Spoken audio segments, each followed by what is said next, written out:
Image disque Windows, donc création d'une image disque afin de recopier toutes vos données, y compris Windows, VS, donc cloner. Donc ici, je suis sur un site internet, peu importe, j'en ai pris un au hasard, c'est le Crabe Info, voilà, bon, ça ne me dérange pas de dire le nom. En même temps, ben, ça les fera de la pub. C'est bien expliqué, donc voilà, d'un côté vous avez création, ici, créer une image système, voilà, de Windows, où vous avez hop, cloner. Donc, quelle différence y a-t-il? Voilà, le but de cette vidéo, c'est de vous faire comprendre et savoir quelle différence y a-t-il entre cloner un disque dur Windows et créer une image. Alors, tout d'abord, pour être assez bref, personnellement, moi, je préfère une image disque. Alors, pourquoi je préfère l'image disque? Parce que ça prend moins de place et ça ne copie que l'essentiel, c'est-à-dire que ça copie que ce que vous avez sur votre disque dur. Tandis que le clone va copier l'intégralité de votre disque dur, y compris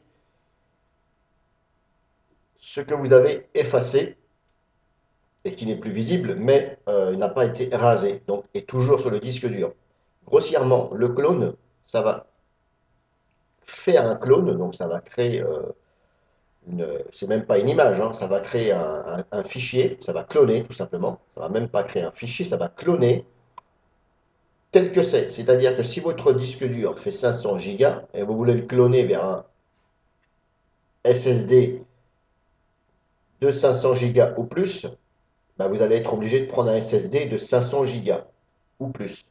Sinon, il va falloir vous embêter à réduire la partition donc, que vous voulez cloner, la réduire au maximum de façon à ce qu'elle rentre sur le SSD en question.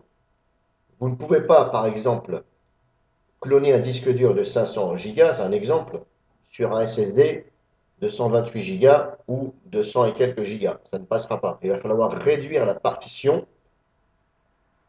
qu'il y a sur le disque dur de 500, la réduire au même niveau que le SSD, voire un peu moins, je vous conseille un peu moins, de façon à être sûr que ça rentre. C'est comme si vous vouliez faire rentrer une boîte X valeur dans une boîte X valeur, mais qui est plus petite. Hein, vous ne pouvez pas. Il faut absolument la faire rentrer dans une boîte qui a la même valeur, voire plus. Et encore, moi, je dirais plus. Voilà, un peu plus. Et contrairement à l'image système, ah ben, ça va tout simplement créer une image, tout simplement dans un fichier. Donc là, ça crée ça dans un fichier compressé. Alors, je vous ai déjà présenté deux super logiciels qui sont très bien pour ça et qui marchent à merveille. Ils m'ont jamais fait défaut. C'est Active Disk Image et Aome Backuper Free. Voilà. Moi, je travaille plus souvent avec Aome Backuper Free, mais les deux sont très bien. Et là, ça va vous créer une image, c'est-à-dire que ça ne va pas vous copier l'intégralité des 500 gigas de votre disque dur. Ça va simplement prendre ce qui est réellement sur le disque dur. Donc, si vous n'avez que, admettons, 120 gigas de fichiers sur ce disque dur de 500, ça va uniquement prendre les 120. Et là, vous allez pouvoir plus aisément les copier sur un SSD. Voilà, c'est juste pour vous expliquer ceci, en espérant que vous ayez compris ce que j'ai voulu vous faire comprendre.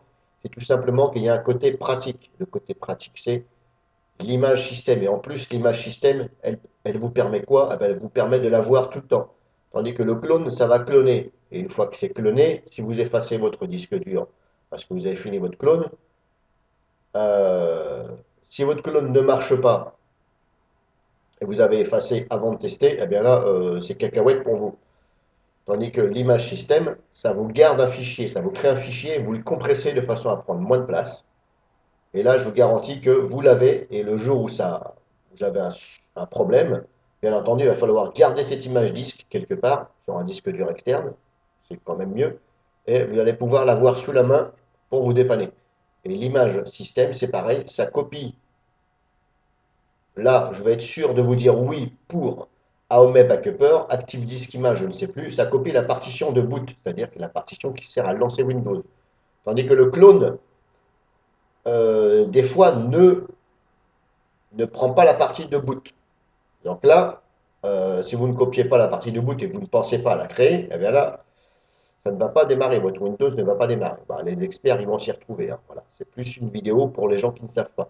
Donc moi, je vous conseille plus une image système que un clone. Après, c'est vous qui voyez. Mais moi, voilà. Si vous voulez comme je vous dis, recopier, on va dire ça comme ça, pour vous expliquer, simplement recopier votre Windows sur un autre disque dur ou SSD. Hein. Préférez de faire créer une image système. Comme je vous dis, vous ne cassez pas la tête, vous prenez AOME Backup Free ou Active Disk Image. Je l'ai déjà présenté sur mon compte. Vous regardez. Moi, je vous conseille plus l'image système. Maintenant, vous faites comme vous voulez. Voilà, cette vidéo, c'est pas pour les spécialistes de Windows et Linux. Linux, je ne vais pas parler de clone ou d'image disque pour Linux, parce que voilà, je préfère parler pour l'instant de Windows. Après, pour Linux, je vous ai déjà présenté le logiciel qu'il y a qui est fourni sur les systèmes Linux.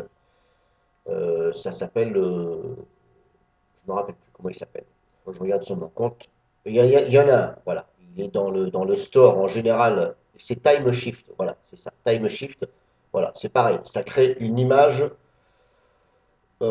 système, voilà. Et ça marche très bien et je vous le conseille pour votre Linux. Voilà. Une fois que vous avez installé tous vos logiciels, voilà, le maximum possible, les essentiels tout au moins, par sûreté, créez une image disque avec Time Shift, créez-la sur un autre disque dur.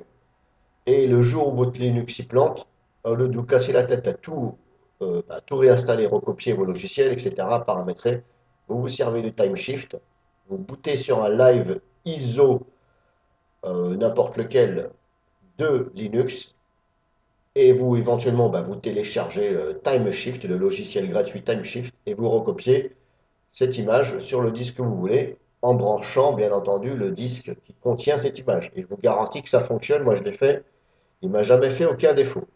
Donc voilà, cette vidéo c'était pour vous faire la différence entre une image système sur Windows et un clone, qui n'a rien à voir. Cloner et créer une image système, ça n'a rien à voir. Moi je préfère une image. Voilà, je ne m'embête plus avec le clone à me prendre je ne sais pas combien de gigas, tandis que l'image disque voilà, va me prendre beaucoup moins.